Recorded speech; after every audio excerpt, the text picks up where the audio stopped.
ಇಂದು ಬೆಂಗಳೂರಿನಲ್ಲಿ ಕಾವೇರಿ ಭವನ ಕಂದಾಯ ಇಲಾಖೆಯಲ್ಲಿ ಜಿಲ್ಲಾಧಿಕಾರಿಗಳಿಗೆ ಮನವಿ ಪತ್ರ ಕೊಡುವುದರ ಮೂಲಕ ನಮ್ಮ ಕರ್ನಾಟಕ ಸೇನೆಯ ರಾಜ್ಯಾಧ್ಯಕ್ಷರು ಶ್ರೀ ಎಂ ಬಸವರಾಜ ಪಡುಕೋಟೆ ಅವರಿಗೆ ಕಾನೂನು ರೀತಿಯಲ್ಲಿ ಪರಿಶೀಲನೆ ಮಾಡಿ ಶಿಕ್ಷೆ ಪ್ರಮಾಣ ಕಡಿಮೆ ಮಾಡಿ ಅವರನ್ನು ಕೂಡಲೇ ಬಿಡುಗಡೆ ಮಾಡಬೇಕೆಂದು ಮನವಿ ಪತ್ರ ಸಲ್ಲಿಸಲಾಯಿತು. ಈ ಸಂದರ್ಭದಲ್ಲಿ ಅವರಿವರನ್ನದ ಎಲ್ಲಾ ಪದಾಧಿಕಾರಿಗಳು ಭಾಗಿಯಾಗಿದ್ದರು.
ರಾಜ್ಯ ಪದಾಧಿಕಾರಿಗಳ ಒಂದು ಮನವಿ ಪತ್ರ ರವರೆಗೆ ಮಾನ್ಯ ಮುಖ್ಯಮಂತ್ರಿಗಳು ಕರ್ನಾಟಕ ಸರ್ಕಾರ ವಿಧಾನಸೌಧ ಬೆಂಗಳೂರು, ಮಾನ್ಯ ಗೃಹ ಮಂತ್ರಿಗಳು ಕರ್ನಾಟಕ ಸರ್ಕಾರ ವಿಧಾನಸೌಧ ಬೆಂಗಳೂರು, ಶ್ರೀ ಕೃಷ್ಣಬೈರೇಗೌಡರು ಮಾನ್ಯ ಸಚಿವರು ಬೃಹತ್ ಬೆಂಗಳೂರು ಅಭಿವೃದ್ಧಿ ಕರ್ನಾಟಕ ಸರ್ಕಾರ ವಿಧಾನಸೌಧ ಬೆಂಗಳೂರು.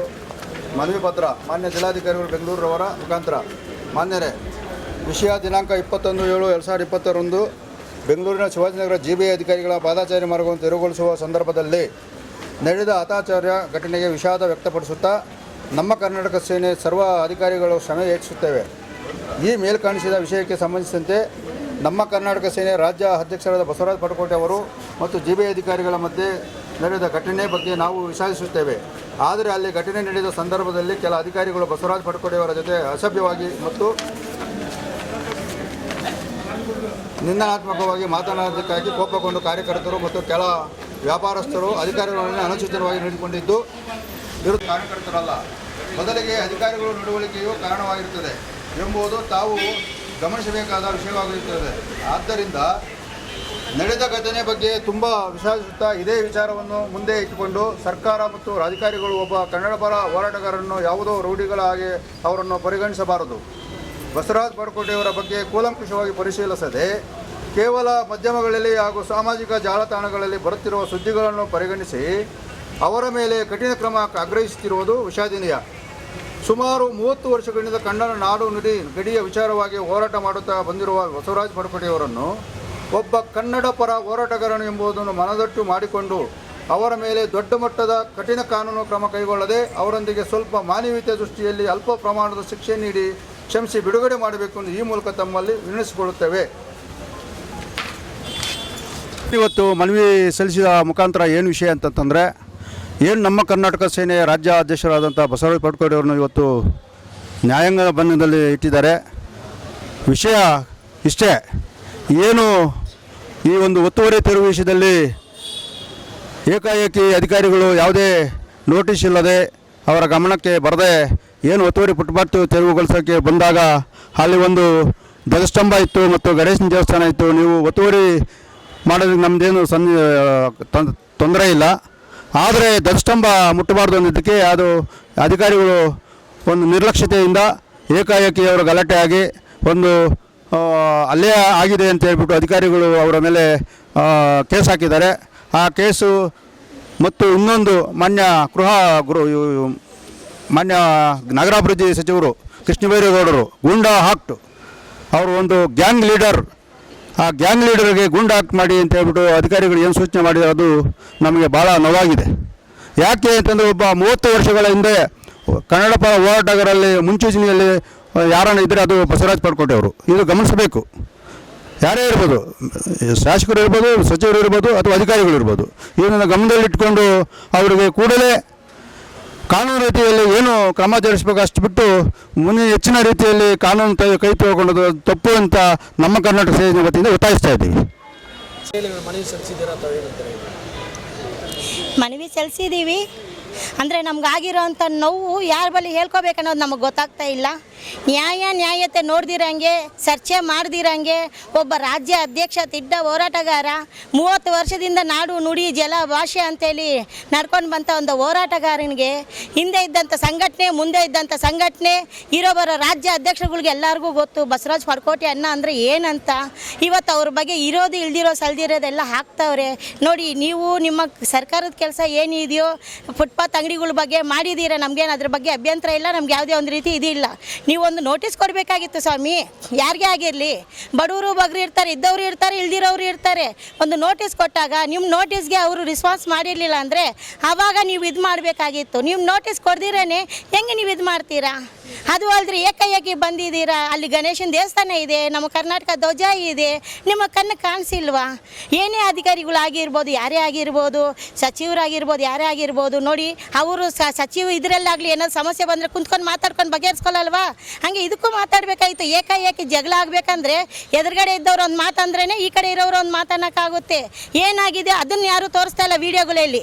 ಸ್ಟಾರ್ಟಿಂಗ್ ಏನಾಯಿತು, ಎಲ್ಲಿ ಏನು ಮಾತಾಡಿದ್ರೆ ಅನ್ನೋದು ತೋರಿಸ್ತಾ ಇಲ್ಲ. ಅದಾದ ಮೇಲೆ ಹೊಡೆದಾಟ ತಳ್ತಾಟ ಆದಾಗ ಮಾತ್ರ ತೋರಿಸ್ತವ್ರೆ. ದಯವಿಟ್ಟು ಇದ್ರ ಬಗ್ಗೆ ಯಾರೇ ಆಗಿರಲಿ ಕ್ರಮ ತಗೊಂಡಿರೋರು ಚರ್ಚೆ ಮಾಡಿಬಿಟ್ಟು ಹಿಂದೆ ಏನು ನಡೀತು ಅನ್ನೋದನ್ನು ತನಿಖೆ ಮಾಡಿಬಿಟ್ಟು ಇದನ್ನು ಕ್ಲೀನಾಗಿ ಇದು ಮಾಡಬೇಕು. ನಮ್ಮ ರಾಜ್ಯ ಅಧ್ಯಕ್ಷರಿಗೆ ಏನು ಆದೇಶ ಕೊಟ್ಟಿದ್ದಾರಲ್ಲ ಈ ಥರ ಶಿಕ್ಷೆ ಆಗಬೇಕಂತ ಗೂಂಡಾಗಿರಿ, ದಯವಿಟ್ಟು ಅದು ಹಿಂದೆ ಪಡೆದುಬಿಟ್ಟು ಇದನ್ನು ಮಾಡಿ. ಈ ದಿನ ಏನು ನಮ್ಮ ರಾಜ್ಯ ಪದಾಧಿಕಾರಿಗಳ ನೇತೃತ್ವದಲ್ಲಿ ಮತ್ತು ನಮ್ಮ ರಾಜ್ಯ ಕಾರ್ಮಿಕರ ಘಟಕದ ನೇತೃತ್ವದಲ್ಲಿ ಜಿಲ್ಲಾ ಅಧಿಕಾರಿಗಳ ಮುಖಾಂತರ ಮಾನ್ಯ ಸರ್ಕಾರಕ್ಕೆ ಮನವಿ ಸಲ್ಲಿಸಿದ್ದೀವಿ.